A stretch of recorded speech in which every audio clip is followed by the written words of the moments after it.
Hey YouTube, ever notice when you watch one of my videos, I'm wearing whatever shirt I wanted to wear that day? Sometimes it's a cool conference t-shirt. Sometimes it's a hoodie. You never know what you're gonna get. But what if you could tell me exactly what shirt to wear? Hey, wear a polo today.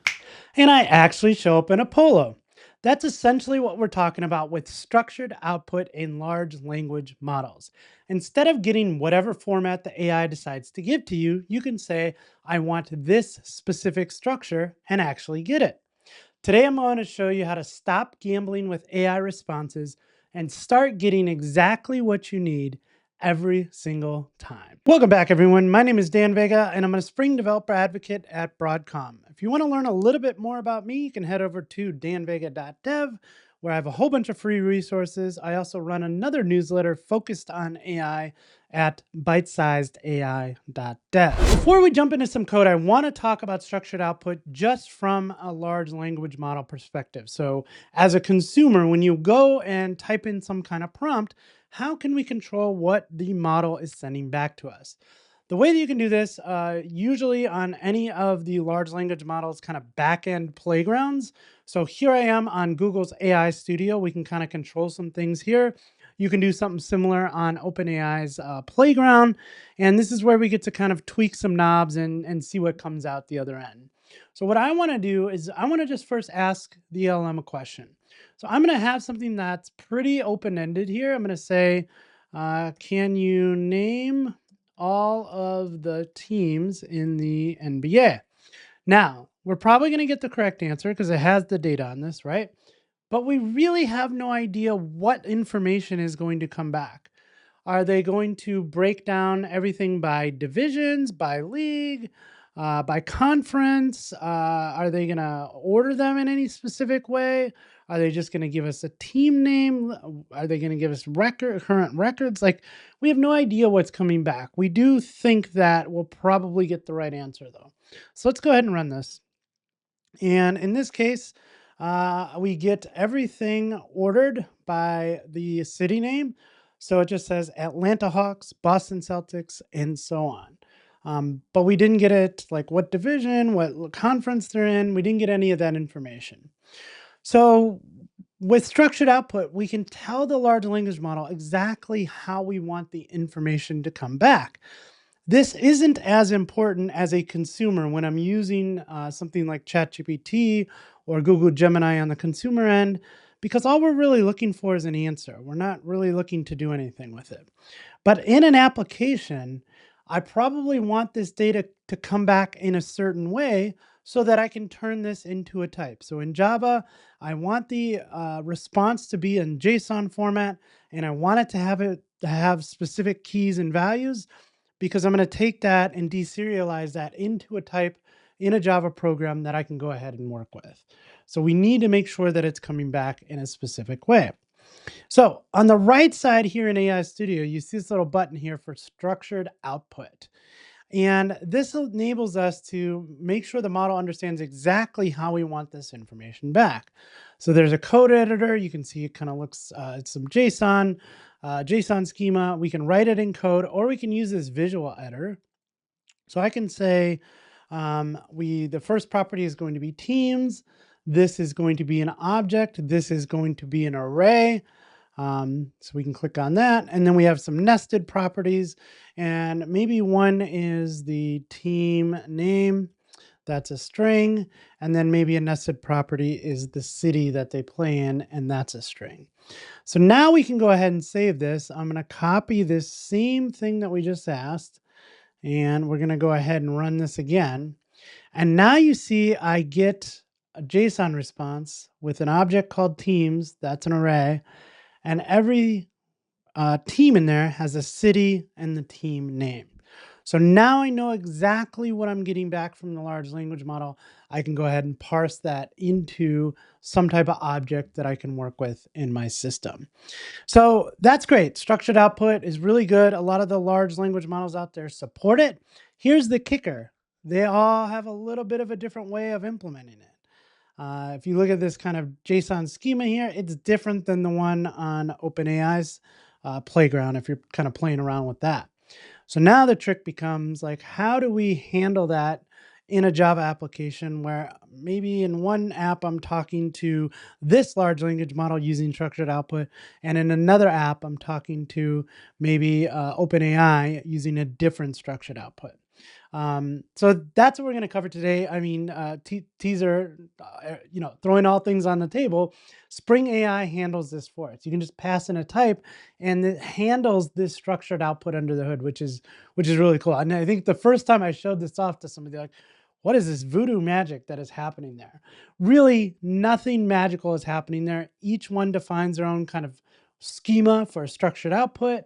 We use that schema, we take that type, turn it into that JSON schema, and pass that along in the request in the user message. So if this is interesting to you, let's go ahead and create a new project here. So I'm going to create a new project over at start.spring.io. I'm going to say dev.danvega. We'll just call this output. And I'm going to use the web. So let's go ahead and use OpenAI underneath the hood. And that is really all we need to get started with. So we can go ahead and click generate. That will download a zip file. You can open it up in whatever text editor or IDE you're most proficient in. For me, that's going to be IntelliJ. I think we have everything we need. What are we waiting for? Let's write some code. All right, so with any Spring AI app, we are going to need to define a couple of properties. When we went to the Spring Initializer, we decided which LLM we're going to talk to. In this case, I brought in the Spring AI, OpenAI Spring Boot Starter. So we need to fill in some properties about OpenAI. So I'm going to say spring.ai, OpenAI, and we're going to have to set a API key.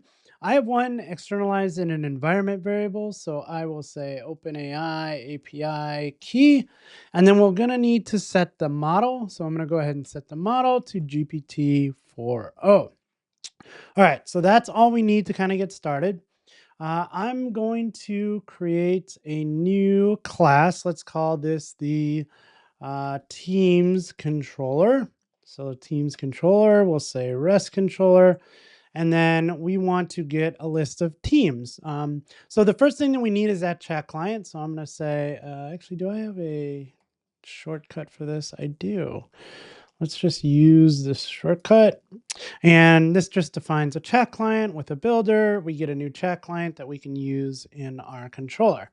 So I'm going to set a get mapping for teams. And what we're going to do here is return a string teams. And all we need to do is say return chat client dot prompt dot user. Please name all of the teams in the NBA.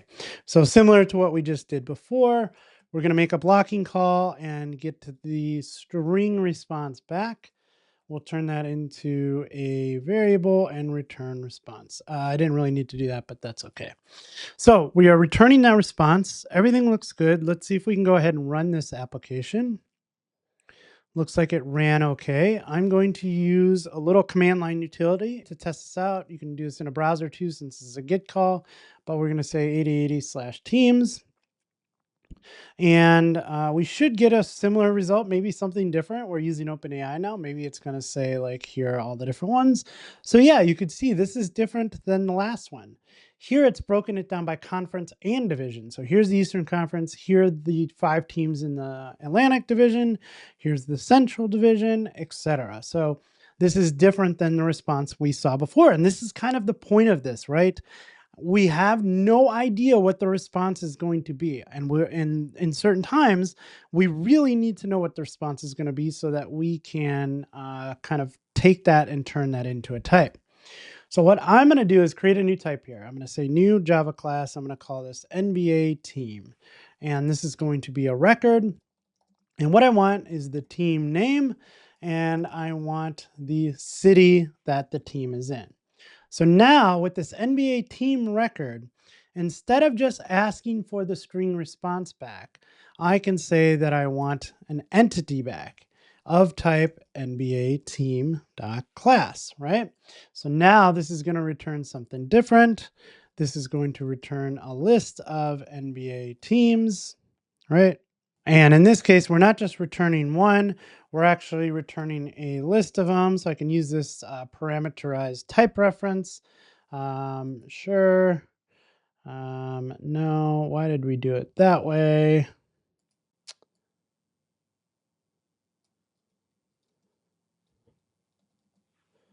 So what I actually want to get back from this is a list of NBA teams, right? And that should give us what we want. And so let's just get rid of that and get rid of that. And then that should give us what we need. So now what we are getting back is a list of NBA teams because we have defined that type.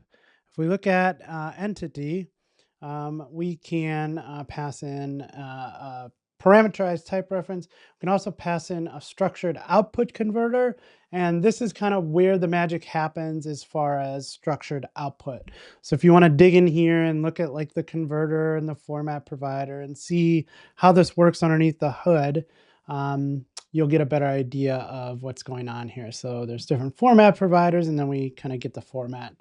And that's how we ultimately add this to the user message to define the structure of the output that we want.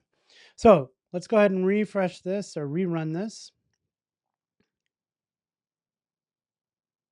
And I'm going to make that same call over here. So let's say 8080/teams. And you see now when it comes back, we get a list of objects, and each object type is the NBA team.